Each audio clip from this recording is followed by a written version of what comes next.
प्रिय विद्यार्थियों, आज हम कक्षा 8वीं 8th ग्रेड गणित विषय में अध्याय 9 क्षेत्रमिति के सवालों को समझेंगे और उनको हल करने का प्रयास करेंगे। तो इसमें जो महत्वपूर्ण सूत्र हैं उन सूत्रों के बारे में हमको बार बार लिखना और उनको याद करने का अभ्यास करना है।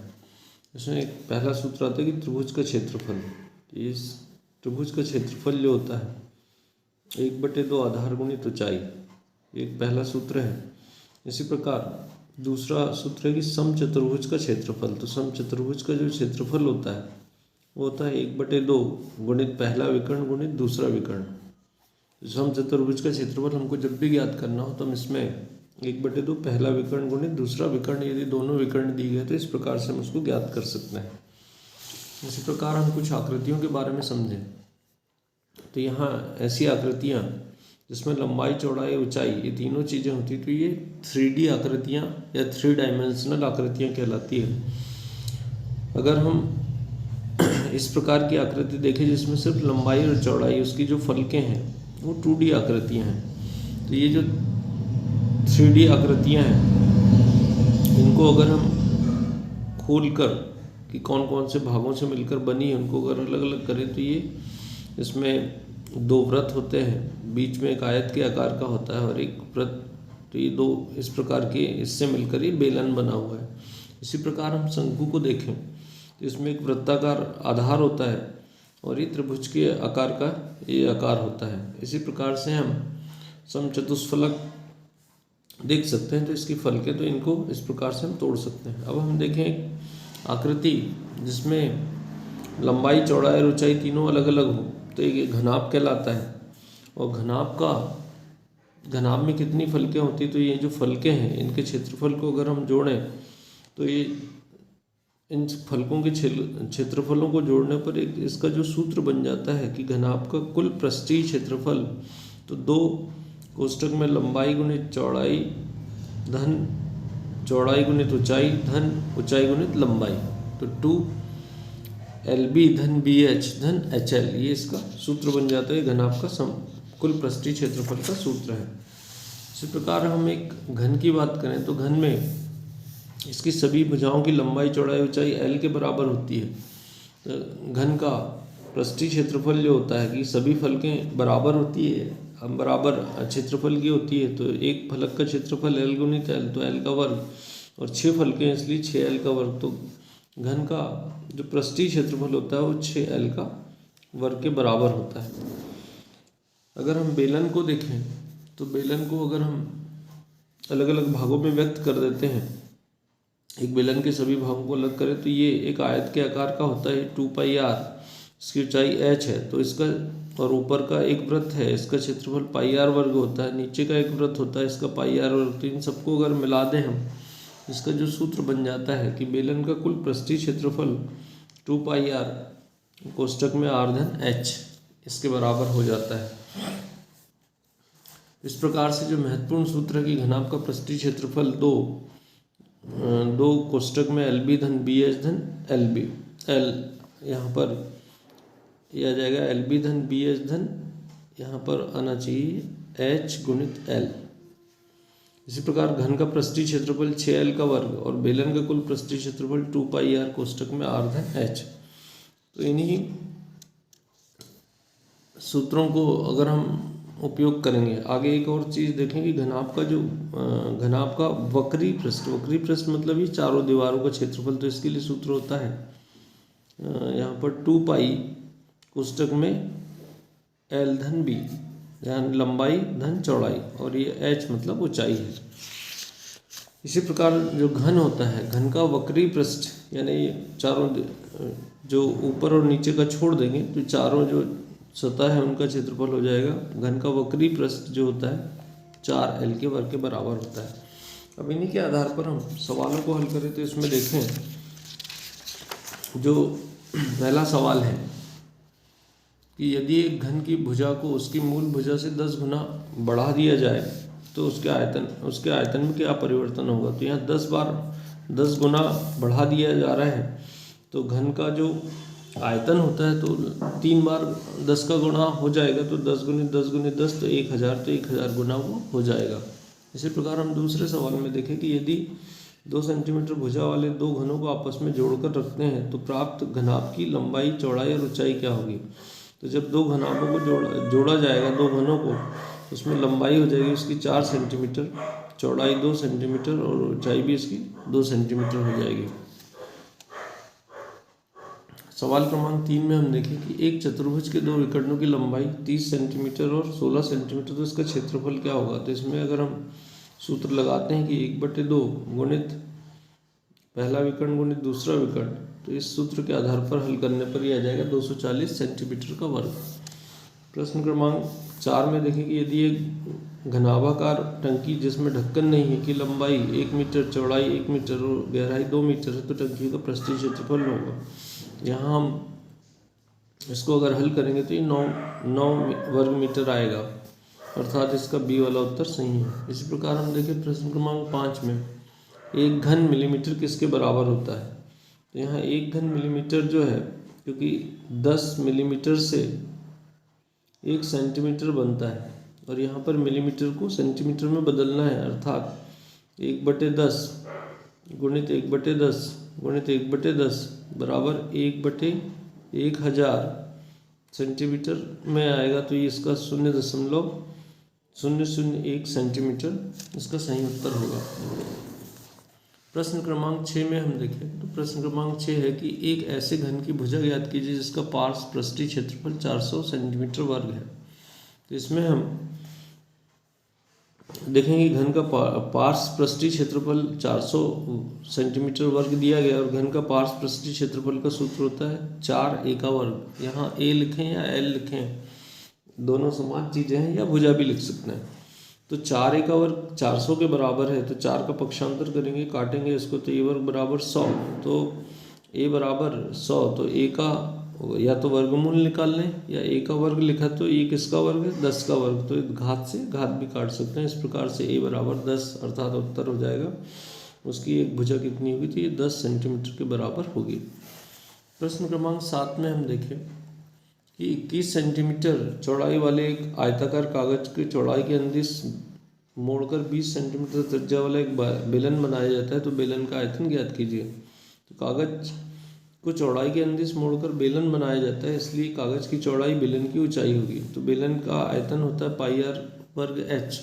तो बेलन का आयतन का यहाँ मान रख देंगे, पाई का मान 22/7, r की जगह 20 का वर्ग गुणित 1। इसको जब हम हल करेंगे तो ये उत्तर आ जाएगा 26,400 सेंटीमीटर की घात 3 या घन सेंटीमीटर। प्रश्न क्रमांक 8 में है कि 5 सेंटीमीटर भुजा वाले घन का आयतन ज्ञात कीजिए। तो यहाँ घन का आयतन बराबर होता है भुजा की घात 3, तो 5 की घात 3, तो 5 गुणित 5 गुणित 5, तो ये हो जाएगा 125 सेंटीमीटर घन। इसी प्रकार हम प्रश्न क्रमांक 9 में देखें, एक ऐसे घनाभ की ऊंचाई ज्ञात कीजिए जिसके आधार का क्षेत्रफल 18 सेंटीमीटर वर्ग है और जिसका आयतन 90 सेंटीमीटर घन है। तो यहाँ पर आधार का क्षेत्रफल 18 दिया गया और घनाभ का आयतन का सूत्र होता है घनाभ का आयतन बराबर लंबाई गुणित चौड़ाई गुणित ऊंचाई। ये जो लंबाई गुणित चौड़ाई है आधार का क्षेत्रफल भी कहलाता है इसका। तो हम घनाभ का आयतन 90 है तो 90 लिख दिया, आधार का क्षेत्रफल 18 दिया गया तो 18 लिख दिया, ऊंचाई हमको ज्ञात करना है तो ऊंचाई बराबर ये 18 का पक्षांतर होगा तो 90/18, तो ये भाग देंगे तो 5 बार आ जाएगा। तो इस प्रकार से इसकी ऊंचाई 5 सेंटीमीटर होगी। प्रश्न क्रमांक 10 में हम देखें, प्रश्न क्रमांक 10 है कि एक कंपनी चाय पत्ती बेचती है, चाय पत्ती के पैक करने के लिए घनाभाकार डिब्बों का प्रयोग करती है। डिब्बा पी इसकी विमाएँ 3 सेंटीमीटर गुणित 8 सेंटीमीटर गुणित 20 सेंटीमीटर और डिब्बा क्यू इसकी विमाएँ 2 सेंटीमीटर गुणित 10 सेंटीमीटर गुणित 24 सेंटीमीटर। तो डिब्बे का कौन सा आकार कंपनी के लिए आर्थिक दृष्टि से लाभदायक रहेगा। तो आर्थिक दृष्टि से लाभदायक मतलब जिसमें कम क्षेत्रफल हो, ऐसा हमको ज्ञात करना है। तो डिब्बा पी का पृष्ठीय क्षेत्रफल, तो हम जो सूत्र लगाएंगे कि 2 लंबाई गुणित चौड़ाई धन चौड़ाई गुणित ऊंचाई धन ऊंचाई गुणित लंबाई। तो इसको अगर हम हल करते हैं, पूरा हल करने पर ये 488 सेंटीमीटर वर्ग आता है। इसी प्रकार हम डिब्बे क्यू का पृष्ठीय क्षेत्रफल निकालेंगे तो इसमें भी 2 कोष्टक में यहाँ सब दूसरा जो क्यू डिब्बा है उसमें लंबाई चौड़ाई और ऊंचाई है। तो यहाँ इसको मान को रखते हैं और इसको अगर हम हल करते हैं तो ये आता है 616 सेंटीमीटर का वर्ग। तो हम देख रहे हैं कि डिब्बा जो क्यू है उसमें ज़्यादा क्षेत्रफल है, तो इसके लिए जो कंपनी को आर्थिक दृष्टि से कौन सा जिसमें कम क्षेत्रफल है वह ज़्यादा लाभदायक होगा, अर्थात डिब्बा जो पी है क्यू की तुलना में अधिक आर्थिक लाभदायक है। प्रश्न क्रमांक 11 में हम देखें कि एक ऐसे बेलन की ऊंचाई ज्ञात कीजिए जिसकी त्रिज्या 14 सेंटीमीटर और पृष्ठीय क्षेत्रफल 1936 सेंटीमीटर वर्ग है। तो बेलन का पृष्ठीय क्षेत्रफल का सूत्र होता है 2πr कोष्टक में h/r। यहाँ पृष्ठीय क्षेत्रफल जो मान दिया गया वो लिख दिया हमने बराबर 2π का मान रख दिया, r का मान 14 है और h/r। तो यहाँ r का मान 14 तो यहाँ अंदर भी हम 14 लिख सकते हैं। तो h/r इसको जब सरल करेंगे जो संख्या को पक्षांतर करते हैं इसके नीचे, तो h/r बराबर जो हल करने पर आ रहा है 22। तो h, अब ये जो r है इसका मान 14 है, इसको अगर हम इधर पक्षांतर कर दें तो h/r बराबर 22 आया और r का मान हमारे पास 14 है, तो इसको पक्षांतर करेंगे तो 22 × 14 बराबर 8। तो उत्तर हो जाएगा 8 सेंटीमीटर। तो इसका उत्तर हो जाएगा 8 सेंटीमीटर। प्रश्न क्रमांक 12 में हम देखें कि एक मछली घर एक्वेरियम घनाभ के आकार का है जिसकी बाह्य माप 70 सेंटीमीटर × 30 × 50 सेंटीमीटर है। इसके पृष्ठ तल और पृष्ठ भाग वाले फलक और पीछे वाले फलक को रंगीन कागज से ढकना है। तो आवश्यक कागज का क्षेत्रफल ज्ञात कीजिए। तो यहाँ पर हमको बाह्य माप है 70, लंबाई चौड़ाई और ऊंचाई ये दी गई है। तो लंबाई 70 है, चौड़ाई 30 है और ऊंचाई 50 है। इसके तल को मतलब नीचे का भाग तो आधार कहलाएगा, तो आधार का क्षेत्रफल हो जाएगा 70 × 30 तो 2100 सेंटीमीटर। पृष्ठ भाग यानी पीछे वाला भाग, तो पीछे वाला भाग जो होगा पृष्ठ भाग का क्षेत्रफल जो होगा b × h, तो 30 × 5 से 1500 सेंटीमीटर का वर्ग। पीछे वाला भाग, तो पीछे वाला भाग का क्षेत्रफल तो l × h, तो ये पीछे वाला जो फलक है तो ये हो जाएगा 3070 × 50 तो बराबर 3500 सेंटीमीटर। इन सबको हम जोड़ देंगे। अब जोड़ने पर जो वांछित क्षेत्रफल है वो आ जाएगा। इसी प्रकार हम प्रश्न क्रमांक 13 में देखें कि एक घनाभ की विमाएँ जो दी गई है 60 सेंटीमीटर, 54 सेंटीमीटर और 30 सेंटीमीटर। इस घनाभ के अंदर 6 सेंटीमीटर भुजा वाले कितने छोटे छोटे घन रखे जा सकते हैं? तो अंदर रखे जाने वाले घनों की संख्या तो घनाभ का आयतन बटे एक घनाभ का आयतन। तो घनाभ का इसमें लंबाई गुणित चौड़ाई, तो अब घनाभ का जो आयतन होता है भुजा गुणित भुजा गुणित भुजा, तो इसलिए 6 × 6 × 6। इसको जब हम काटेंगे तो काटने पर ये 6 से 60 10 बार कट जाएगा, 6 से 54 9 बार कट जाएगा, 6 से 30 5 बार कट जाएगा। तो ये 5 × 45 और 10 450 घन।